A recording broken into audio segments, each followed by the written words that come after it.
Thank you so much for coming. I'm gonna kick it off. My name is Lee Heinemann. I am an artist in residence in the education department here at the BMA for this year, along with my project, Get Your Life. This is our exhibition, Get Your Life. Thank you. I would like to acknowledge that several of our team members are in the room. So Luis Orozco and Anis Perez are core dedicated members of our group. And we also have Colin Higgins, Max Anderson, Lindsay Griffith, many other people who have contributed their time and talents to this project. And really the main mechanics of what our project is that we are a group of artists who have been working at 901 Arts in Better Waverly for several years. And throughout our time of teaching there, myself and my collaborator Maggie Fitzpatrick, who's not here tonight, began kind of a situation where we just started working for the kids who we taught and using our backgrounds in production and fabrication to build and execute the visions of the kids we were working with. And so this exhibition collects about 5 years of our collaborative work. If you've not seen the show, kind of an example of what our project is like is this big screen behind you is 3 episodes of a fake reality show called The Real Artists of Get Your Life, which was conceptualized by sisters Deja and Dalen Halim, who were in 7th and 8th grade when they had this brainchild. And the series is kind of like a mashup between Empire and Real Housewives and follows a cast of fictional artists who have semi-fictional art practices and all the kind of dramas that ensue. And so then there's kind of props and other things from our production. I want to just read quickly that this exhibition was organized by Zion Douglas, who's in the room, Maggie Fitzpatrick, Ladea Galloway, David and Mina Knott, Luis Orozco, Anais Perez, Anijah and Tanisha Shaw, and Stephanie Wallace. Colin Higgins, who's here, built these beautiful shelves, and Rose Buttress made this upholstery and pillow work here. And so so much amazing feminine energy has gone into this project, and I'm so grateful for that. I also want to thank the BMA for having us here. Emily Chambers is here with us, and Jessica Braderman, whose master plan it was to put us here in the first place. And I also really want to thank 901 Arts, who has been the most amazing partner for us and really just does something so special and necessary in providing a consistent and very well-tended space for young people to be themselves and be free in the Waverly neighborhood. And so our family at 901 Arts are Sarah Tooley, Miss Deborah Evans, Miss Eleanor Montgomery, and Winifred De Palma, Wayne Johnson, So Mac, and Nathan Paluzzi. And the work that they do is so important all the time, and they were so trusting in letting us come in the building at night to make a fake reality show with their students. The last thing I want to plug quickly is that part of this exhibition is this book that Luce and I edited and was designed by Iris Lee. The book is for sale in the BMA gift shop, and it's also for sale with Luce here. It features full-color archival images from our process with documents and new essays by Dina Hagag, Jalali Ayigur, and Lex Brown. And we are selling the books, quote unquote, in exchange for a $10 or more donation to 901 Arts. So if you want one tonight, you can go to 901arts.org and donate on your phone and just show Luce, and they will give you a book in exchange, or you can get one from the BMA gift shop at another time. And we decided not to cap it, so you can donate up to thousands of dollars per each book, which will go directly to 901 Arts, tax deductible, etc. So, I am really glad that people came because I put this talk together entirely selfishly, because the 2 artists who are with me are some of my favorite artists who have really supported me in my life as an artist in different ways. Mina was my teacher at MICA. Elissa was an advisor to the Contemporary, where I worked for many years. And I've gotten to spend a lot of time with their brains, but I've not gotten to spend that much time talking to them about their work, because we've always been talking about other things. So I'm excited to talk to them about the many things that they do, and because their work is so expansive, we're going to try to kind of wrangle it around video making, since we make videos too, but we have plenty of space to wander. I would like now to introduce you to the artists who are with me now. Elissa Blount Moorhead, artist, curator, mother, and producer, has created public art, books, exhibitions, and cultural programs for the last 25 years.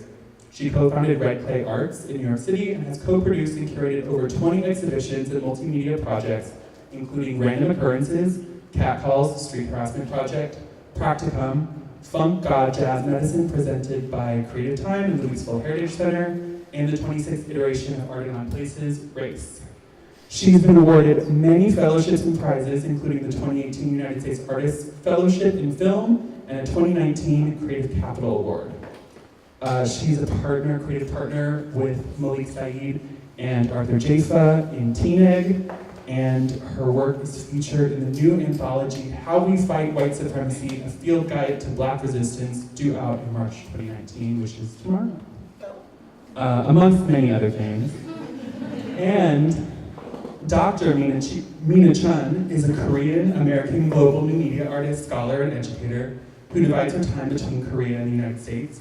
She holds 2 MFAs in painting from the Hofburger School at MICA and in intermediate art from UMBC, and she received her PhD in philosophy of media and communications from the European Graduate School. Her writing is published frequently, and her book, Shamanism in Cyberspace, was published by Atropos Press in 2009. Mina has lectured and shown her work extensively internationally, including recent solo exhibitions at Ethan Cohen Gallery in New York, where she's held gallery representation since 2012, and in the 2018 Busan Biennale in Seoul. Her work is in the collection of this museum, amongst many others. And one kind of other just tidbit that really brought this together is that both Mina and Elissa have daughters in 10th grade at the Baltimore School for the Arts who are friends and knew they were friends before their mothers knew they were friends. So they are raising the next generation of culture makers and artists. And so we thank them for that work as well. So what we're going to do is I'm going to turn it over to Mina and then to Elissa to give us a brief introduction to their very expansive practices. I'm going to watch the clock and lovingly usher you along at around 10 minutes. And then we're going to open up to a couple questions. I prepared some things, but if you have questions as well, we're more than happy to take them. So with that, Dr. Mina Cheon, that's you. I'm happy to control for you, or you can... So, thank you everyone for coming. I'm so touched to see like so many of you, a lot of you who were my past students, are my current students, and I could like name names. And it's like really bringing tears to my eyes, because I feel like forget the talk. It's really good to see you in a different context that's not, class. And I have to say thank you to George Sissel and Richard Cleaver for being here. Somehow, like every public presentation, I don't feel is complete without them. They kind of championed to show up for my stuff for 20 years. And my husband, the BMA, Jessica, and the staff that really helped put this together, and Elissa, I'm so really happy and honored to be by your side here. Yeah. So I've been an artist my whole life, and video has been one of the mediums that I've worked with intimately, and it's a great tool for communication, obviously, and I guess you'll see the rich kind of historical relation I have with video in particular, because this is about what video can do. Going Home is a commercial for Hyundai Motors. Hyundai, if you don't know. It's Hyundai, but Americans call it Hyundai for some reason. Anyway, so Hyundai, the conglomerate car company of Korea, right? Not Honda. Made a commercial about going home, which is to fulfill a wish of an older man in his 80s to go back to North Korea, which is his home, through virtual reality riding a Hyundai car. Okay, so we're just going to see a little section of an introduction in the beginning, and then the part where he is traveling through the virtual reality going back home to North Korea. And I didn't produce this, but I just want to say that I have something in relation to this remarkable commercial.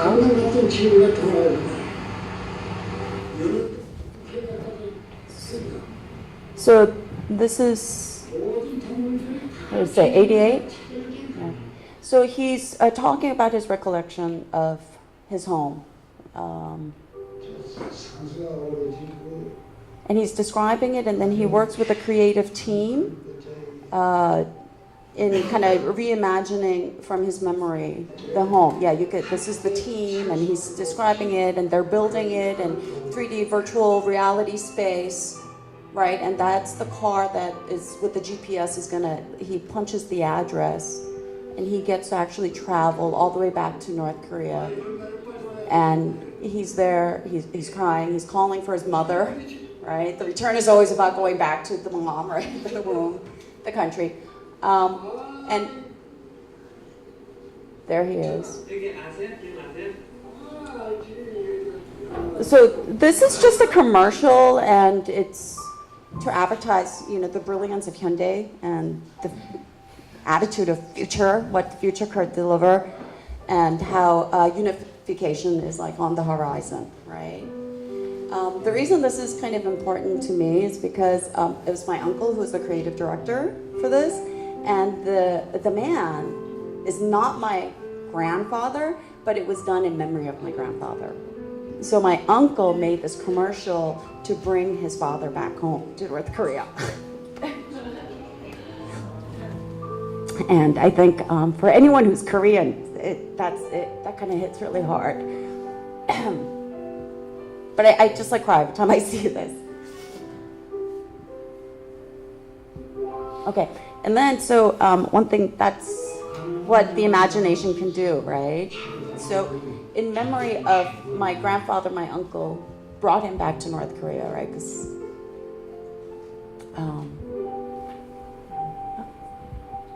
that's possible with technology, maybe, right?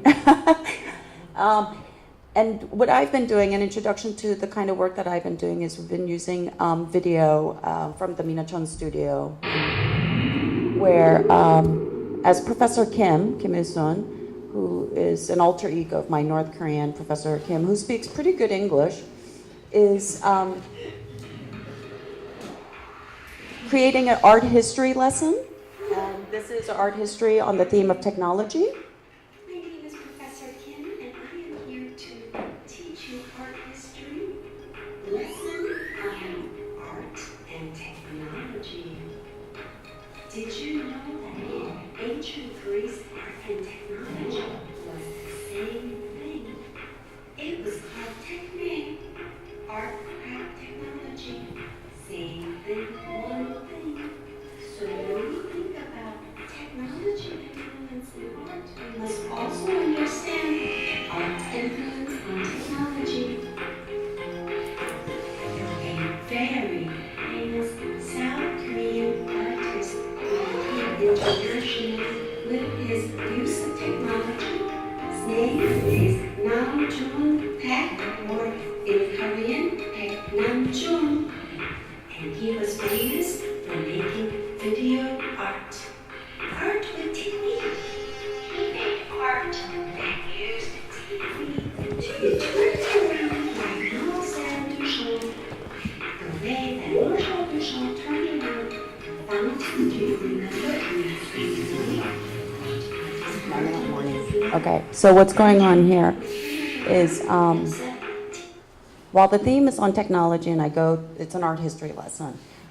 It's made like a children's TV show because the art history lessons, that there were 10 of them, were sent into North Korea through USBs and other ways.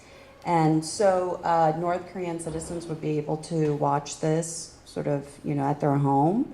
And it's a part of a media penetration into North Korea that has been ongoing. There's like K-pop music videos to K-wave film, Wikipedia. The soap operas have all been going into and infiltrating into North Korea. And so along with it, my video art pieces have been going as a way to, it looks like all the other videos, it's kind of fun, it looks like a TV show, but through these videos I'm able to share a lot of information that they would otherwise never receive, and kind of providing some seeds towards being inspired for freedom of expression. Right? And it's also just educational videos that I should probably be showing in my art classes. Yeah. Okay.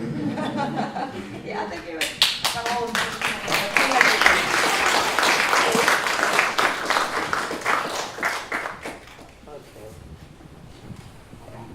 I'm mad I had to follow Mina. Because you got me in tears. But hey everybody, thank you so much for coming out. And I also have to shout out George Sissel as well, who's part and parcel responsible for me being in the city. I'm excited. Thank you so much, Lee. I was so excited when I came and saw the kids' work and saw this room last week. I had to present with a friend in a massive theater with lots of people, and we were trying to pretend like it was a living room, but this actually feels like that, so I feel really relaxed. Let me see. What should I talk about? Okay, so Lee's directive to me was to talk about my practice through the lens of family and power and what was the third thing? And video. Right. So I have no video, but I have family and a practice. So and some of these, I don't know how many people came to the talk last week. Okay. Well. It's your fault. You might see the same slides. That's what you get for coming to see me more than once in a week. But some of these images I talked a little bit about. But essentially, for me, my sort of underpinnings and power base for everything I think about and everything I do comes from family. And it's been really interesting in the last couple of years how many things have dovetailed back to my ancestors that I was completely unaware of, including Baltimore. And so in some cases, I've just been following things sort of as they come up, and my practice sort of looks that way as well, I think. But, I've just lately been getting more answers. So there's this book, Black and White in Nyack. My family, I'm a fifth generation New Yorker, which is very rare for most people, but particularly Black people. And my great-great-grandfather, when he came to New York, relatively quickly went to about 15 minutes north in a place called Nyack, New York. And one of his things, in addition to starting a business, was to compel 100 Black families. So he sort of was creating intentional community to move there as a way to create intentional community, which is something I've been doing unintentionally, but intentionally for a long time. And then also, again, that is a fuel for what my practice looks like. That's my dad down in the, what is that, the third picture here? My dad's in the middle, and my great-grandfather to the left, my grandmother in the top left. And this book was out, and I didn't know it when I decided to go to Baltimore. And as I started looking at it, I was like, oh, epigenetics is a trip because I'm really doing the same thing that he was doing there. And then he also started a business there, which, that's my grandmother, with my father, at which some of the things that happened in Nyack during the 50s and 60s in terms of restructuring the city in the name of urban renewal, my grandfather used to call it Negro removal. And it's, akin to what we see in terms of displacement in cities, and very much so what sort of feels like it's impending here in Baltimore and certainly in New York. So again, it's something that, you know, I've heard in the background and I've heard talked about, but didn't really understand how much I may have been taking on. And the other thing I think I took on quite a bit was sort of the idea of domesticity and how it influences what we all do and see and how we see. This is a Charles White image, and only now is he really being celebrated. The show just ended at the MoMA? Was it the MoMA? Yeah. A sort of retrospective of his work.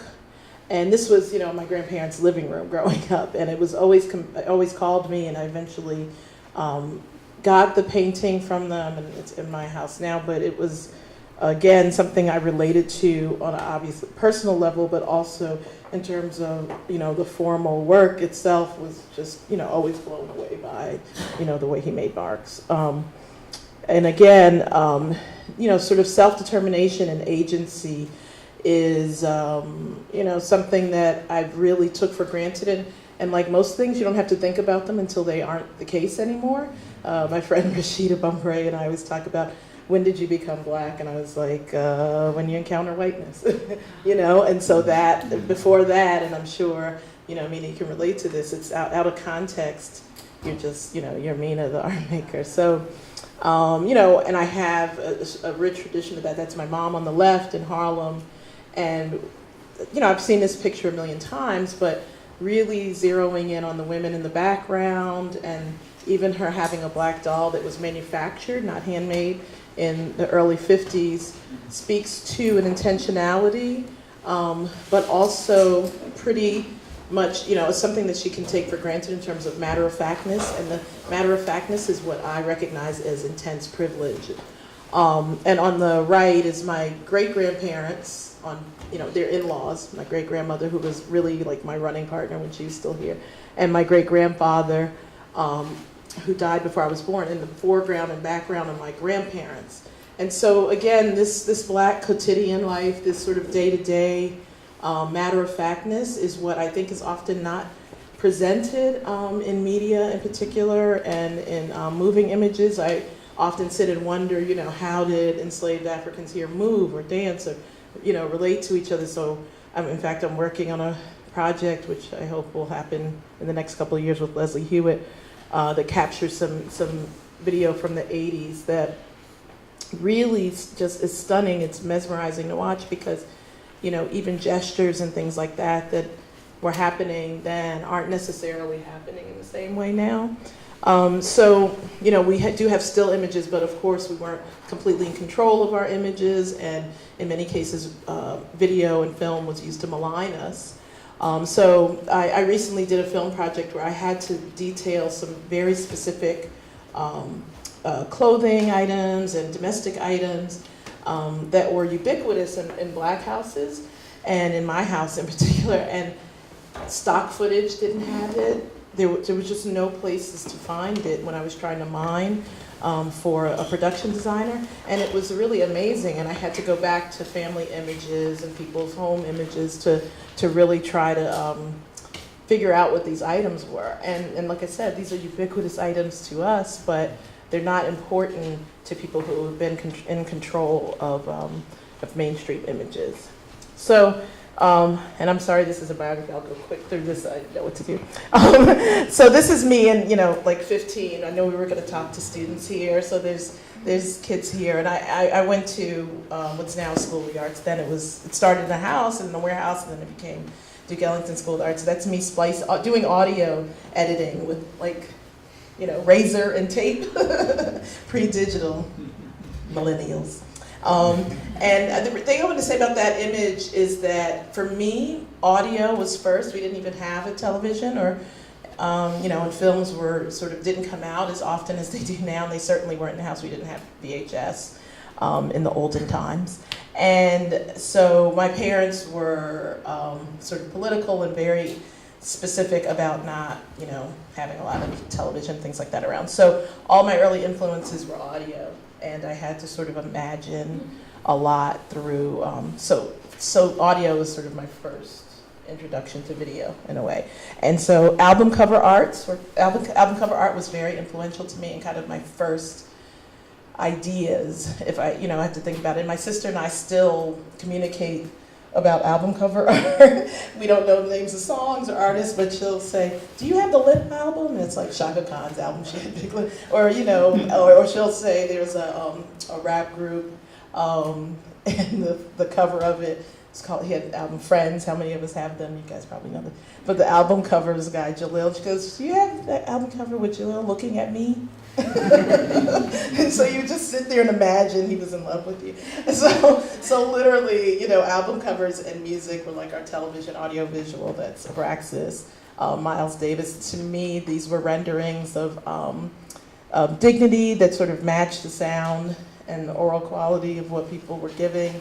Also, these were early images of very, very self-determined women, as far as I was concerned, and things like Grace Jones album covers and books, and Betty Davis, LaBelle. These images, to me, were what I thought, was a normal kind of, way that performers looked and that Black women looked and presented themselves.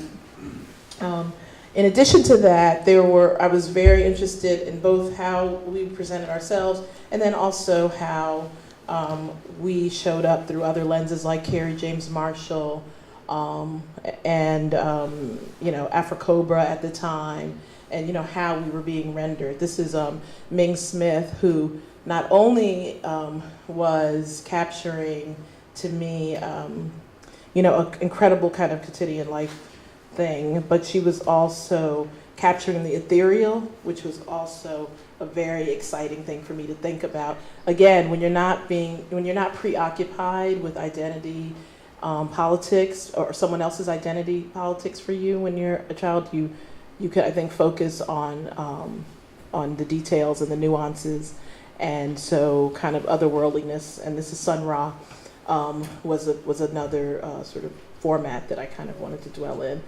And then this is Francesca Woodman, who also was really doing a lot of like self-portrait work and work around the ethereal. And again, in terms of rendering images, I think it's so important to think about environment and placement and again, domestic life and the things that other people might find mundane.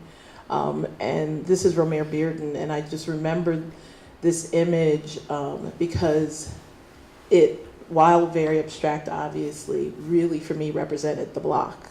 And it was like clear that we could have this expansive notion of my hood. That's my partners, Arthur Jafo on the left and Malik Saeed, whose work influenced me before our partnership formed through Daughters of the Dust, and Malik Saeed creating looks which basically responded to the medium's inefficiencies.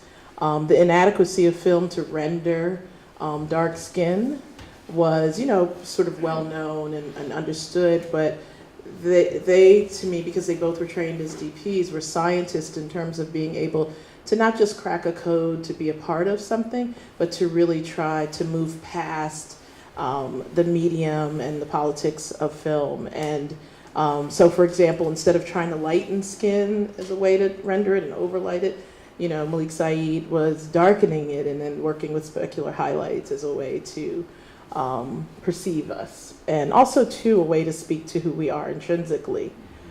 This is a piece that we did all together.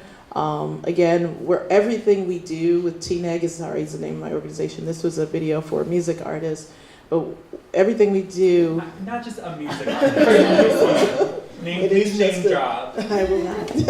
Well, you know what I will name drop? That Storyboard P is one of the best dancers in the entire world. And both of these, Okui as well, these are two of the best. And an actual genius as well, whether MacArthur said she was or not, we knew then. Performance artist, writer, thinker. And so capturing intensities is way more interesting to us than capturing just flat images, because part of what we're trying to do with TNEG is to create a Black cinema that reflects our energy, reflects our cultural and social and political intensities. So if you can imagine what music does to you when you hear it, and the effectiveness of Black music in this country, in terms of how it sits on your spine, we're trying to figure out with a new, because film is only like 100 years old, right? With this new media that's been limited with regard to most people, how we can in fact do that. And then this is from another project, which is a short film that'll probably never come out. We'll probably never finish it. We're not completely tied to completion. But again, this was really less about, the beauty that is the subject. She was beautiful. But more about the complexities and the intensities that we could use, not just aesthetic ideas, but technological ideas and intellectual cinema making to bring out, I guess. Again, we were supposed to talk about collaboration too, and for me, again, the idea of family and collaborators are kind of one thing. This is the illustrator who worked with me on this, Meltem Shaheen, is one of my those favorite humans in the world. We went through a long charrette practice here in Baltimore. This project would not have happened without Baltimore. I dreamed about it for 10 years before I could get it out into the world. And again, she was the one out of all the people that were sort of trying to submit for this that really got it, and there were lines. She's a Muslim woman from Turkey. She's a woman. She's, an incredibly cerebral person. She's very flippant about things like sex and double entendres. So there were obvious lines that I knew were connecting, but also too, she's interested in representing an aesthetic of the unseen. So, and then this is a test. We sort of call it like a proof of concept. It's called Deschatten. And this is just a still from the video. You can see it online that TNEG created. And then this project that I recently showed at Light City as well, I know Mina Cheon there, is a project where you are basically seeing as if you chopped a house in half and you were looking at like dollhouse view. It's called As of a Now. It's named for a Cecil Taylor song. And it really depicts 3 periods from 1918, 1968, and 2018, and speaks to the idea of cultural erasure through vacancy in Baltimore. You see lots of vacant buildings, but clearly that they're not vacant of cultural memory. So these are just some of the kind of behind the scenes images, and I can talk about that project if anybody wants to hear about it. And then just sort of going forward, things that I'm working on. You mentioned Akiba Solomon's book, which I guess is coming out tomorrow, I don't know. March. So, which is exciting to me. When Akiba first asked me to do it, I was like, hell no. She's a real writer. She's a real writer. And speaking of which, Susan, my friend Susan, is in the room. Speaking of real writers, I spend time reading, and a lot of time reading, and so I was like, there's no way I'm going to attempt to do that. And the other writers in the book, Ta-Nehisi Coates is in it, like Casey Lemon. These are like my favorite writers. So, I was like, hell no, I'm not doing that. But then I realized, and I spend a lot of time writing. I'm working on a screenplay right now. But I realized that the formal thing was, again, not what she was concerned about. She was also concerned about intensities and a certain kind of storytelling. And I thought I sort of needed to, because as the title suggests, fighting white supremacy is not what I feel like I do. I feel like the way that I do it is to sort of barely acknowledge existence and kind of really spend more time thinking about, Black technologies, forward technologies, and how we live, and that sort of thing. So really, I guess ambivalence in some ways, but also a very specific kind of back to one thing and forward. I think I talked about it in the talk when people criticize Miles Davis for playing with his back to the audience, and he'd say, "No, I'm facing my band. I'm facing the work, and this is what I'm, So I feel like that with almost everything that I do. I'm not ignoring things, but I'm really trying to develop things that I think are underdeveloped. And I'm also working on the Gil Scott-Heron documentary, who's also one of my heroes and also childhood crush, which was really strange as a child. I had posters of him. People would be like, "Where's your Michael Jackson?" People your own age. I was like, I love him. And then at the top, an artist who, came of age and grew up and spent most of her life in Harlem, but lives here now in Baltimore, Valerie Maynard. I'm doing a short project on her. That's a still taken by Meg Roberson on 16 millimeter, and she made a print of it. Meg is an incredible artist whose work I deeply admire, and I'm excited to be collaborating with her on this project, so hopefully we'll see that soon.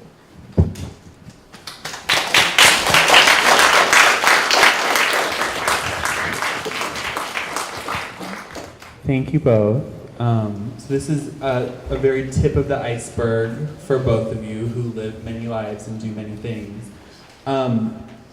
I wanted to, a couple of threads that run between your practices and some of the work we have here that I think we're interested in bringing forward are definitely these ideas of family that really the young people that we work with bring to this group, and we also have like sibling collaborators, which is something that's so special and I wish was more of an adult capability also. And so in thinking about the way that we work with young people, I think that we're kind of really literally working in service of a future, or like thinking of young people as who they may be someday. And I wanted to ask you both kind of what futures your projects are working in service of, or anticipating the moment that they arrive. The next generation. Or yeah, just if there's I feel like both of your practices are, while very rooted in the present, really look towards the future and aspire towards a world that is different than it is now. And I wonder if you could talk about kind of how you work in service of a future. So I don't know if I'm working in service only to the future, or part of me is just kind of working for the ghost that haunts, the past. It's like you kind of exist in the time that you live in, but you really like working both ends, like, because you are not just only yourself. You are extended by your family, by your community, by your history. And once you kind of reach a certain age, a certain maturity, like beyond, I guess, adolescence, and I don't want to bracket that as like, that moment where it all like comes together for you, or you go from the self-ego to something beyond, because it's not that simple. But there is this moment of maturity where you see yourself as only a little, tiny increment to this larger whole, which is very significant, because then you have a different kind of understanding of information that you receive, and what you could do in continuation for others. So when I think about, first of all, my children, to just really respect them entirely as their own person, right? Not just an extension of you, but to be able to support them for the desire and the growth and development is in itself its own project, right? And then there's everything from the parental concern to also just kind of being a provider and a supporter, and taking that support to where they want to lead it. So a part of you really do have to let go of yourself in order to do that. And that's the future. The best way to support the future is to, first of all, support your children in what they can become. With my students, it's again about their potential. It's about what you could do in the classroom to help them. It's not just about the information, but it's a kind of integrity and respect for learning, the desire to grow, to be educated. That's why they're in school. They want education. And so it's a total package. I don't think of it like, oh, I'm going to teach you an assignment, and then from there you're going to get a result, and you're going to get a grade. it's so beyond these kind of pedantic, lessons to life lessons. Like, okay, I see you and I want to mentor you, as long as I can. And part of that mentorship means I want to grow to be the best that I can so I could be an effective mentor. And when I think of everyone from my parents to those who have mentored me, it is a sort of seeing me and my potential, and it's the same way. It's just like this kind of passing down generationally. And the history comes with it. There's this other, like, really kind of interesting aspect to family, because Lee, I was telling you, like family, I have a really big Korean family, so we have one of every kind. You've got the doctors and the lawyers and the, everything, right? And people who are not, in like specific field. But one thing was, we get together and we just like eat too much and fall into like food coma, right? And one of the things, like you might, like I hear about the stories of a lot of people growing up, wanting to do art and wasn't supported, right? And you had to like find your own way, right? That you didn't meet certain standards of the family and had to really kind of develop, the sort of grow yourself by yourself, which is, kind of sad. I had this other aspect. It's almost an opposite thing where Namjoon Paik, who you saw in the video, right, is like considered, he is founder of video art, one of, right? But, so he's like a really big international art star. And even the Korean taxi drivers know who he is, right? He's such a big household name. And I kind of grew up with that dominant figure in my life all the time. Like, we weren't related, but my parents were so in love with Namjoon Paik. It's like the genius Namjoon Paik, the amazing artist Namjoon Paik. And there's this whole history where my mother was writing a master's thesis on Namjoon Paik, and at Ewha Women's University in Seoul, they wouldn't consider that a real thesis because it wasn't Impressionism. So she got rejected at the very, like her master thesis was rejected for writing on video art, right? And she had to redo everything, her studies in Concordia, but she, through Pike, became a Pike scholar, right? And so it's not that she intended to be that, it was just like kind of this meetup and it being part of, networked at that kind of avant-garde at that time. My father was working for the Korean embassy, so he, was trying to bring the avant-garde into Korea while sharing Korean tradition outside to the world. That was his job. And Pike was just something that, and my father met him and just like felt like that was a life's destiny. You gotta support someone like Namjoon Paik. It was like his calling. And so if you could think about me being the daughter of the man who is like Pike's #1 supporter, video art as like the way, this is the future, and at that time, if you think about what Pike was doing, he was doing satellite art in the 80s, right? Connecting all these different cities with satellite. I mean, it's like phenomenal stuff. And like, to just have that as sort of what I was growing up with. But I had to major in painting because that's like the Korean thing you have to do if you're a girl, right? So there's this aspect of that medium that transcended sort of all the nitty-gritty like possibility or the lack of, the stuff that you couldn't do, the limitations, right? There's this like, well, if you do video art, you could really be so ahead of your time. And from there, I think like video was always there. It was probably photography prior to video and so forth. But for me, it was like, well, in a way, whatever medium comes around is part of your artistic selections, part of your tool set.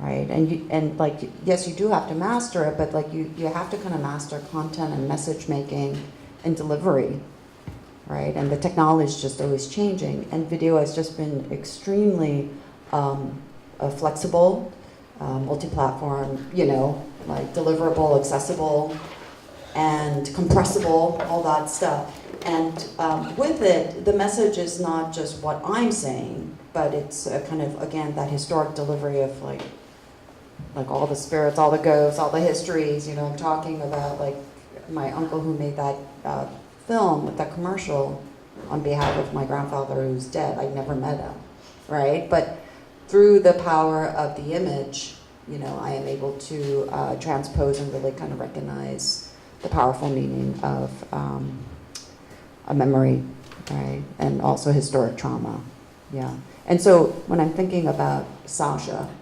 she's in dance, but This is your daughter. yeah, this is my daughter, Sasha, and she's in dance. And the first thing I can think about is with her dance, I hope she will find the moving image, because that will be where she could expand, yeah.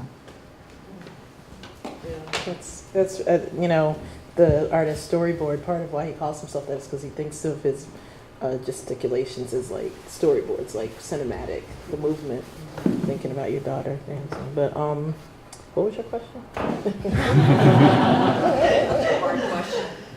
It is a hard question. It is what future does your work anticipate or work in yes. service of? I read a lot of Frank Wilderson. I don't think there's a future. Get out of here. 22 years since the UN. We're finished. So I don't know. I really, you know, contemplating futures, at least in work, feels like a luxury that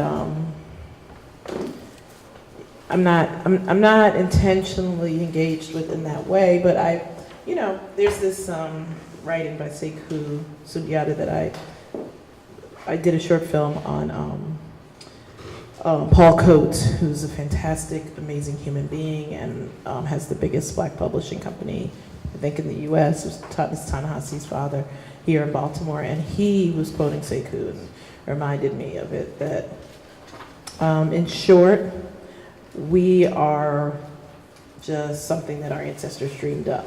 And I often, like, you know, have this notion of, you know, someone basically living in like this petri dish of horrors that our lives were in this country, you know, during enslavement. And I think about them projecting futures, you know, like making these movies in their head, you know, thinking of me sitting here with both of you and, you know, literally imagining me in space. And, you know, that sort of telepathy and that transmission is something that I think, you know, really manifests. I think it's a real thing. And I generally don't do that, but I have to say in the last few years, things that I make, I anticipate not being here to see the impact of the methodologies. Because really what I'm trying to mess with is not, you know, new stories, new images. People keep saying, ooh, Black people are having a moment in Hollywood. And I'm not sure about that, because I'm not sure that formally and in terms of the mechanisms, much is moving, even if you're coloring it, you know, a different way. Once something feels a certain way, or once people, you know, start reading it as characters, like then I'll know that, you know, Korean culture is like part of the culture. You know what I'm saying? I don't know that that's really happening in cinema the way it's happened, you know, in jazz. So what I'm trying to do now is to think about how you affect that the architecture of images and making images, and then, you know, we'll see what transmutes. I think the Kamasi project that I worked on with Brad does that. It challenged, but everything that happened that I cared about happened before it got into the lens and out to the audience. It was a building project. It was an experiment in collaborative filmmaking. The DNA that was passed through that was passed around, and so the energy sort of built around it, you know what I mean? So, you know, I think what you see there is that. I think people who experienced it and talked to me about it, they were perceiving what was happening. You know, there was a break in hierarchy. There was very much, despite the gender of the people in the room. There was very much a feminine energy used to make the work, and by that I mean an anti-patriarchy, anti-capitalist view of filmmaking. All of those things came together, and so for me, the success happened before, you know, it even went to the editor, or maybe during, you know, the editing, but also before it went to the editor. So for me, I think when I'm thinking about futures, I'm thinking about something that's like imperceptible, hopefully for me now. Hopefully, it's people picking up on something that we're trying to put down, and that they're able to really represent that rhythm, you know, that hand that you can't see because it's not like painting where you can see someone's hand, you know. I don't know. Did that answer? Yeah. Is there a question in the audience bubbling up somewhere? Yes. Hello. Do I just speak? Sure, I'll repeat it. You should make an introduction. Hello, it's okay. I'm going to make a sophomore. I have a question to Mina about so I know it's like I'm a South Korean too, and I know it's like really hard to escape from the politicalness about the work when you're making a work about reunification, about in terms of like with North Korea and South Korea, even though it's not about politics. So I was really wondering, like, what was your hardships that you might like face? Because I know right now our president is like more open towards reunification, but before this government, they're really conservative and making a lot of propaganda against North Korea a lot of times. So I was really curious about how affected your practice or you as an artist in terms of making work about reunification. Okay.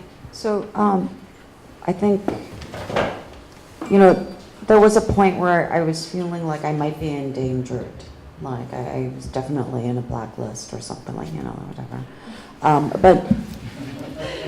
But you see so much movement, you know. You go from the sort of radical conservative movement that gets overthrown by the liberal, and somehow, even if I'm making work about, it's about peace. I'm protesting peace. Right, I feel like you have to actually protest that, right? Because there's other agendas, and almost politics. You know, whether it's like geopolitics or even diplomacy, it's not. You know, it's under the guise of peace, but it's not about peace. There's other agendas, academic motives.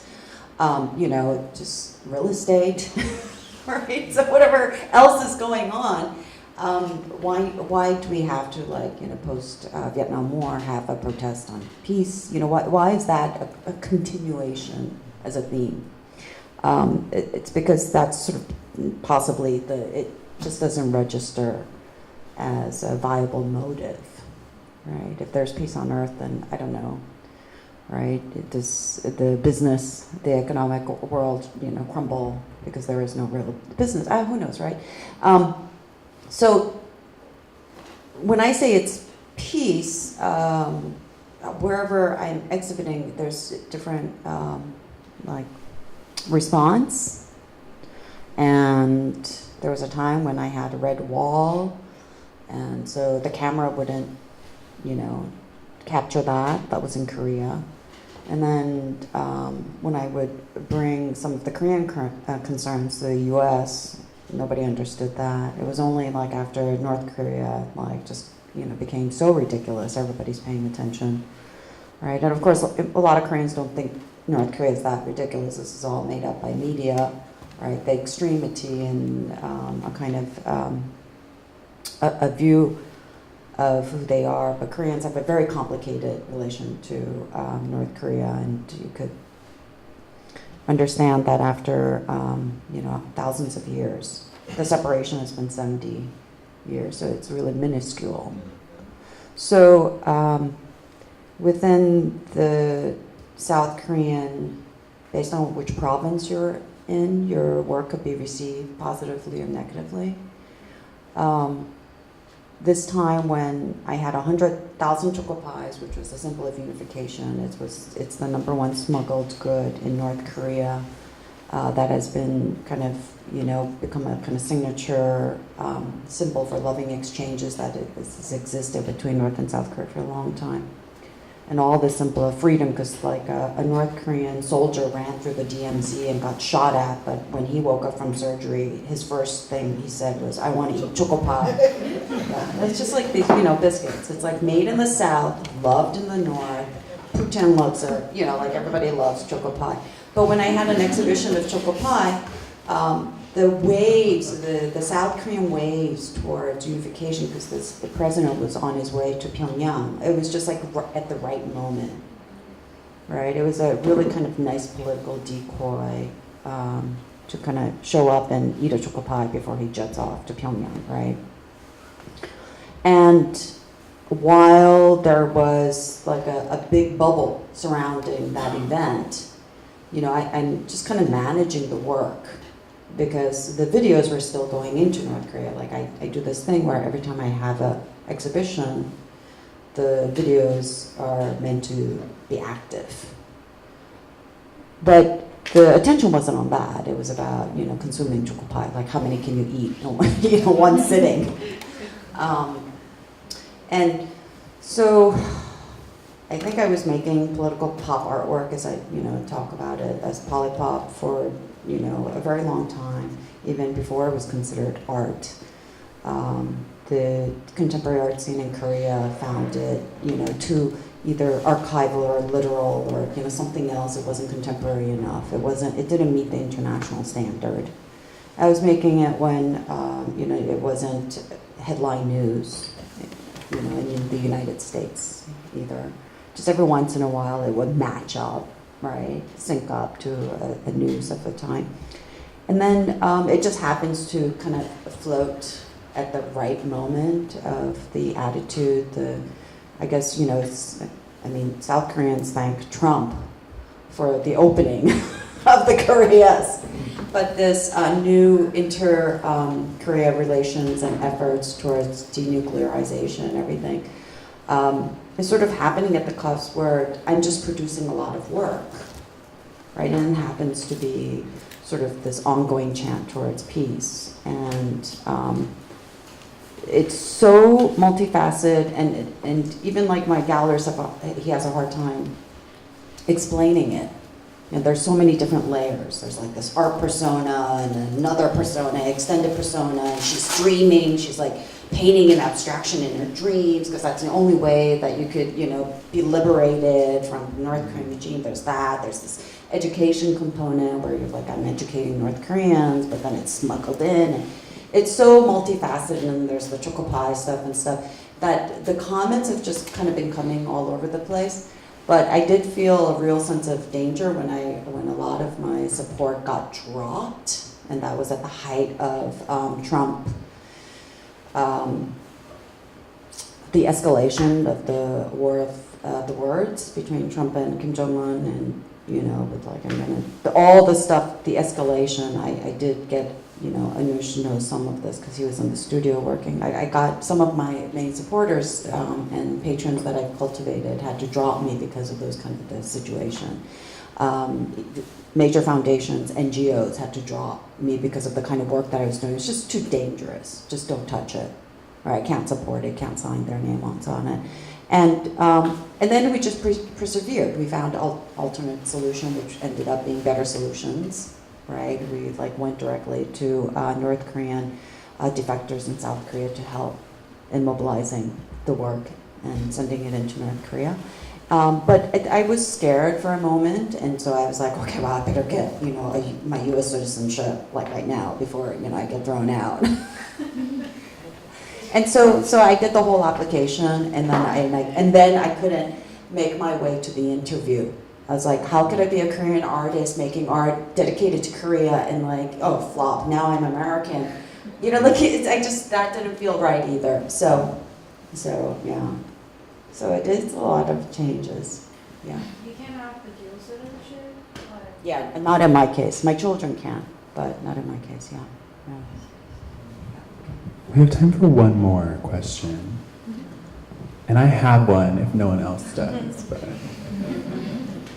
So I have kind of am I snubbing anyone? No, okay, cool. Because I do want to ask my question.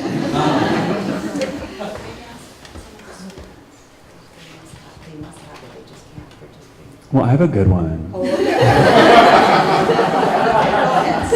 Well, I have enjoyed talking to you both about your children and your work mothering and bringing up the next generation. And I just wanted to know if you would talk about things you've learned from your kids.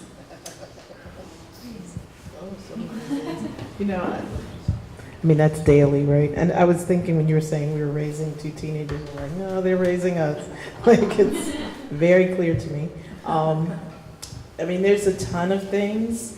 One of the biggest things is that, you know, we are all really autonomous human beings. People come here with their own sort of way of being.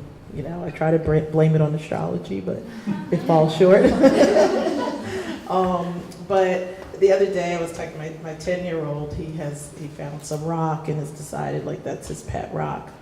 And you know, he was talking to me dead serious, as he's saying, you were dead ass. He was saying, like, this is, its name, I forget what its name was, kind of a masculine, like Kevin or something. And I said, oh, does he something? I asked about him. He said, Mommy, rocks do not choose their gender until they're old enough. And then they choose their gender. And I was just like, oh, of course, I knew that, or whatever. And I said something about, like, I said, how does he want to be referred to? Or how do they want to be referred to? And he said, oh, God. Oh, he said, you can either call him Ogoy or Burl, it doesn't matter. He doesn't care. He's just sort of like clearly making it up on the spot. And, you know, he just had this whole conversation about, you know, Kevin the whole way home or whatever. And I was struck by, you know, the fact that his future feels more like those dreams that, you know, Octavia Butler and all these visionaries wrote about, where you could be a spirit. And, you know, I guess what people were talking about when they were talking that post-Black crap, right? You know, which is, I never was really into because I'm very much currently Black. Baltimore reminds me of it more than any place I've ever been, by the way. They do racism well here. But I just, you know, I think they're fashioning, you know, once we get rid of, you know, the sort of 60s and up, but they're fashioning something that is not just politically correct or, you know, post-racial or post-gender. It's really more, much more like idealistic than you would think kids growing up from a crazy, like, you know, in a crazy Trump era or whatever, you know, or a place, you know, when there's school shootings and, you know, all these things that they're facing that seem so dark. It felt like, you know, very futuristic and like very like accepting and normalized, you know, in a way that I don't think, you know, we've been able to see. And they're pretty matter of fact about most things, you know. So, I mean, one of the things, you know, I constantly learn from them is this idea of like what acceptance really looks like, what self-acceptance really looks like, you know, on a like a meta level, you know.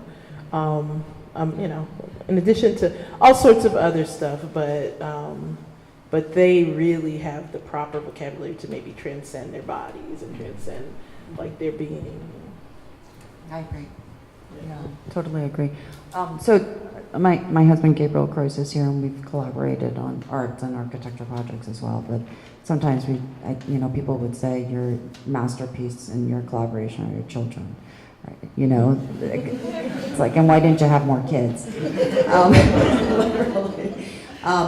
You know, but you know, Gabe had a lot to do with raising. You know, he's the sort of the cook of the house, and he took care of Gerson and Sasha a lot, so I could get work done. He would, you know, take them to Korea so I could get work done, and so I had really great support.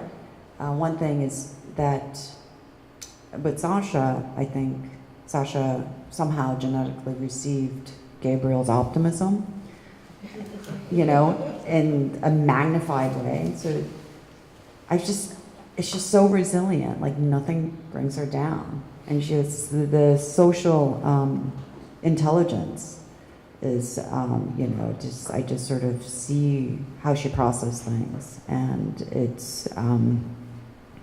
it's really wild. I think I was like at that age depressed, crying, you know, like over caffeinated, you know, barely making it to class, right? But she's, you know, she's like so on it, you know, so prepared and happy and also just understanding of her situation, like almost no complaint. But although, you know, teenagers, you know, people complain, but so that's been then. My son, I think, probably received some of my, you know, sort of the negative, the critical side, right? But it's just, he's jutted off to being his own person in such a kind of provocative way. Like, I'm like, wow, you know, we made that thing, being. It's quite amazing, you know, so foreign and different.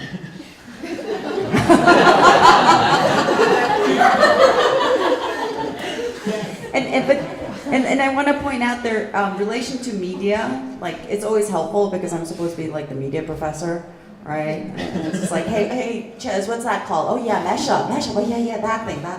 You know, and you know, I kind of. So I have my children to I learn from them. You know, what's the latest in media. And that helps me be a little bit closer to my students who might not know me better. But I think with the daughter, it's definitely YouTube. She learns everything through YouTube, everything. And then with the son, it's video games, right? His entire life was consumed by video games until he went to college and he got too busy, right? It's like one of those things, it's a phase. But the interaction, the social interaction that gets built around either you're learning total education through YouTube. You could learn anything through YouTube versus, you know, how the world of escapism and social interaction exists and playing games together all night long. Yeah, this kind of stuff. Yeah, it makes them. Yeah, and you see that. And so I'm a little more prepared to work with my college students because they're coming out of, you know, they're like post high school. Yeah. Well, thank you both so much. And thank you all for coming and being here with us. I feel like I should plug once more that we are fundraising for the Incredible 901 Arts through our book sale, and that this exhibition is up for a very long time still. So if you've not gotten to see the work that these Baltimore young people pioneered over the last couple of years, please come back and spend some time with it. Thank you so much.